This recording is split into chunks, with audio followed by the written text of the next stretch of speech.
Ops, wait lang, huwag ka muna mag-scroll at syempre magbibigay tayo nating word of the day at sagutin natin ang katanungan na to. Ang sabi dito, which of the following below is not a criminological classification of crime?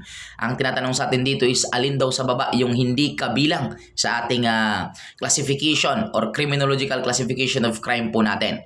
Unang-una po sa lahat, class, no, tandaan natin kapag criminological classification of crime ay hindi natin to pwedeng gamitin to file a case. Kasi iba naman yung legal classification of crime natin. Yung legal classification of crime natin, yun po yung nasa batas natin. For example po natin, homicide, murder, robbery, theft, that is considered mga legal po yan, legal classification of crime.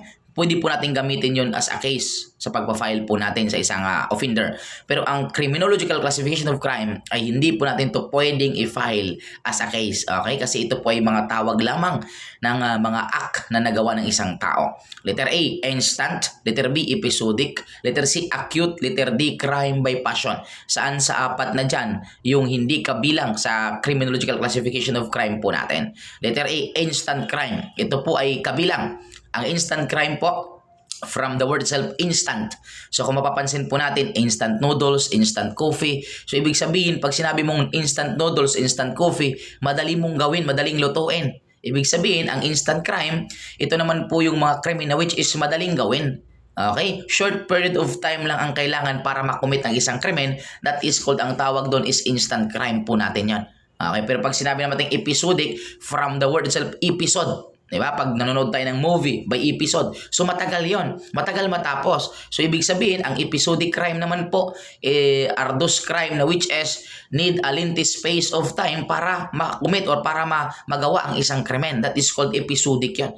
To make it short, ang instant, madalian. Ang episodic, pang matagalan yon, matagalan gawin. That is called episode nga, lengthy space of time ang kailangan para makumit ang isang krimen.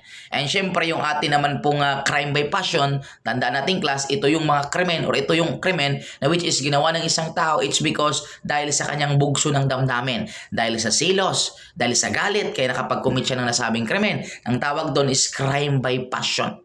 So the correct answer natin dito class is walang iba kundi Charlie. Kasi yung Charlie class, acute criminal. Tao yan. Ang tinatanong kasi dito, criminological classification of crime. Yung acute criminal is belong yan sa criminological classification of criminal. Criminal yung acute. Hindi siya crime kundi tao yan. Yung nakapag-commit mismo ng crime by passion, ang tawag sa tao, acute criminal. Ulitin ko, acute criminal ang tao. Ang kanyang nagawang krimen, crime by passion. Okay, so ibig sabihin, the correct answer is Charlie.